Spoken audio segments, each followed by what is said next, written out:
Saudara yang terkasih dalam Tuhan, selamat kita bertemu kembali untuk kita bersama-sama merenungkan kebenaran firman Tuhan. Sebelumnya kita akan berdoa. Bapa di surga, terima kasih Engkau baik buat kami, sehingga kami boleh ada sebagaimana kami ada sampai saat ini. Sebentar kami tidak bersama-sama merenungkan kebenaran firman-Mu, Engkau menjaga kemuliaan Tuhan sendiri. Layakkan kami Tuhan, dan di dalam nama Tuhan Yesus Kristus kami berdoa, kami mengucapkan syukur dan kami siap memulainya. Haleluya, amin. Tema renungan pada hari ini adalah janji Tuhan untuk memberkati umatnya. Kita akan baca sebuah ayat pokok di dalam Kejadian pasal 1 ayat yang ke-28. Demikian firman Tuhan. Allah memberkati mereka, lalu Allah berfirman kepada mereka, beranak cuculah dan bertambah banyak. Penuhilah bumi dan taklukkanlah itu. Berkuasalah atas ikan-ikan di laut dan burung-burung di udara, dan atas segala binatang yang merayap di bumi. Saudara sekalian, satu hal yang luar biasa bagi manusia, bagi Bapak, Ibu, Saudara, dan saya, bahwa ternyata Tuhan sudah memberkati manusia sejak hari pertama mereka dibentuk oleh Allah. Di dalam Kejadian 1 ayat 28 tadi. Mengapa? Bahkan, saudara sekalian, sebelum manusia itu sendiri dibentuk, Tuhan sudah menyiapkan perangkatnya, sarana dan prasarananya untuk manusia hidup. Demikian juga, saudara sekalian, manusia yang berdosa sekalipun, bahkan Allah masih memberikan kesempatan kepada orang-orang itu untuk menikmati kebaikannya. Saudara dan saya bisa membaca di dalam Matius pasal yang ke-5 ayat yang ke-45, di mana Tuhan memberikan juga matahari kepada semua orang yang berdosa ataupun yang tidak berdosa. Nah, bila demikian halnya, maka terlebih lagi bahwa Tuhan akan memberkati umatnya. Tuhan akan membuat manusia, orang-orang yang percaya padanya, tidak berkekurangan. Dan hari ini kita akan membahas 5 hal yang terkait dengan tema kita pada hari ini, yaitu janji Tuhan untuk memberkati umatnya. Yang pertama, di dalam 2 Korintus pasal 9 ayat yang ke-8 dikatakan, dan Allah sanggup melimpahkan segala kasih karunia kepada kamu, supaya kamu senantiasa berkecukupan di dalam segala sesuatu dan malah berkelebihan di dalam berbagai kebajikan. Luar biasa Tuhan. Yang kedua, di dalam Mazmur pasal yang ke-23, kita semuanya bahkan mungkin hafal. Bahkan ada lagu yang mengatakan, Tuhan adalah gembalaku, takkan kekurangan aku. Ia membaringkan aku di padang yang berumput hijau. Artinya apa? Bahwa Allah yang saudara dan saya sembah adalah Allah yang luar biasa. Dia adalah gembala kita yang ternyata memberkati umatnya, khususnya umat-umat gembalaannya. Yang ketiga, saudara, di dalam Matius pasal yang ke-6 ayat 31 dan 32, Tuhan itu tahu, Tuhan itu mengerti bahwa saudara dan saya memerlukan makanan, minuman, dan bahkan pakaian. Dia tahu. Bunga di padang dia hiasi, burung di udara dia berikan makan tanpa memintal. Apalagi saudara dan saya, ketika kita percaya, maka dia memberkati Bapak, Ibu, Saudara, dan saya. Yang keempat, saudara sekalian, di dalam Ulangan pasal yang ke-26, yang ke-28 maksud saya, 3-6 dikatakan bahwa bila umatnya, artinya saudara dan saya, setia melakukan perintahnya, Tuhan berjanji, diberkatilah engkau di kota dan diberkatilah engkau di ladang, diberkatilah buah kandunganmu, hasil bumimu, dan hasil ternakmu, yakni anak lembu sapimu dan kandungan kambing dombamu.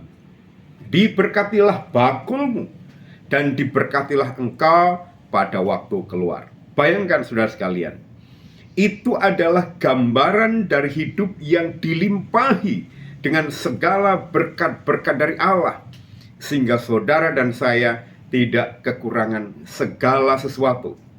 Itu sebabnya Bapak, Ibu, saudara dan saya tidak perlu khawatir. Allah yang saudara dan saya sembah adalah Allah yang bertanggung jawab. Dia bukan hanya membentuk kita dari dalam buah kandungan, dia perhatikan, tetapi dia menyiapkan berkat buat Bapak, Ibu, saudara dan saya.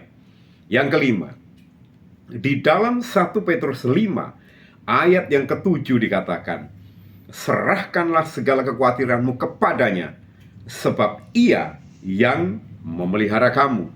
Saudara sekalian, kadang-kadang hidup ini dipenuhi dengan masalah, dengan persoalan. Bahkan banyak orang, termasuk yang menyebut dirinya sebagai anak-anak Tuhan, dipenuhi dengan kekhawatiran. Tapi pada saat hari ini, renungan ini ingin mengatakan bahwa Tuhan menjanjikan berkat-berkat luar biasa. Dan itu sudah dibuktikan. Bukti nyatanya adalah kalau sampai hari ini Bapak, Ibu, saudara dan saya ada, itu pasti karena kemurahan dan penyertaannya yang sempurna. Nah, apa renungan atau sesuatu yang pantas kita renungkan pada hari ini? Ya, yang pertama, ingat, renungkan berkat-berkat Tuhan, rohani maupun jasmani yang sudah diberikan pada Anda, pada Bapak, Ibu, saudara dan saya dari Tuhan, yang diberikan sepanjang hari ini, sepanjang minggu ini. Tuhan luar biasa. Bahkan kalau perlu, coba saudara menghitung berkat-berkat yang Tuhan berikan pada saudara dan saya. Nggak akan pernah mampu, karena berkatnya luar biasa. Saudara sekalian, hari-hari ini dunia, bahkan di sekitar kita, sedang tidak baik-baik saja. Saya mendengar ada gerai makanan cepat saji sekian ratus ditutup. Ada 73.000 karyawan sampai dengan September 2024 yang mengalami PHK. Utamanya yang saya dengar, saya baca, yang tumbang adalah di bidang tekstil, di bidang garment, dan juga di bidang startup. Tapi saya ingin mengatakan bahwa kalau sampai hari ini kita ada, itu karena berkat Allah luar biasa. Barangkali Bapak, Ibu, saudara dan saya saat ini sedang mengalami hal yang sama. Tapi saya ingin katakan bahwa ada maksud baik. Karena satu kali nanti dari mulut kita akan menyampaikan bahwa berkat Allah dalam hidup kita luar biasa. Yang kedua, saudara sekalian, dari ayat-ayat tadi, pertanyaannya untuk menjadi bahan renungan, apakah selama ini masih ada kekhawatiran di dalam hidup Bapak, Ibu, saudara saya tentang masa depan kita? Saya ingin katakan, tadi sore saya menulis dalam sebuah di Facebook ya, bahwa saudara sekalian, harapan itu tidak akan pernah hilang. Masa depan itu sungguh ada. Karena Amsal mengatakan demikian. Tuhan mengatakan bahwa di dalam Dia, maka masa depan itu sungguh ada, dan harapan itu tidak akan pernah hilang. Jadi kita tidak perlu mengkhawatirkan segala sesuatu. Yang ketiga,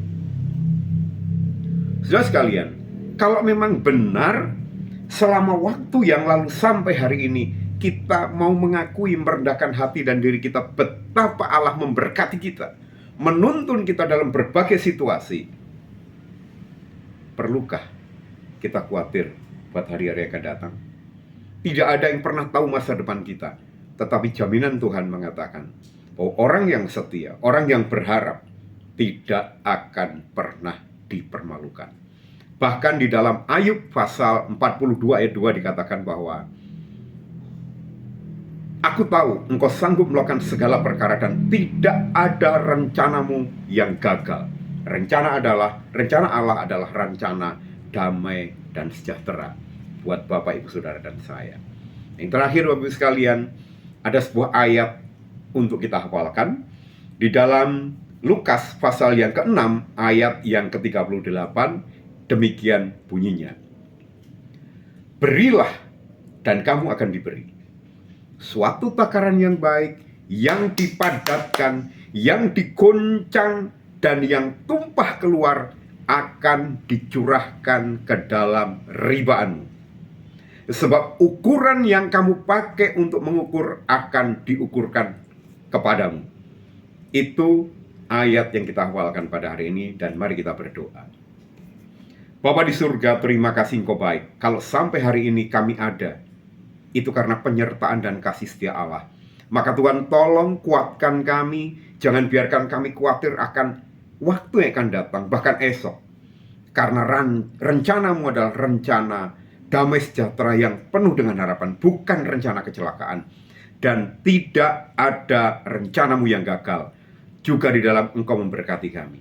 Dimanapun kami berada, jadikan kami berkat, karena kami sudah menerima berkat dan akan terus menerima berkat dari Allah, supaya nama Tuhan dipermuliakan. Dalam nama Tuhan Yesus Kristus kami berdoa. Haleluya. Amin. Selamat pagi, semangat berkarya. Tuhan memberkati kita semuanya dan jadilah berkat.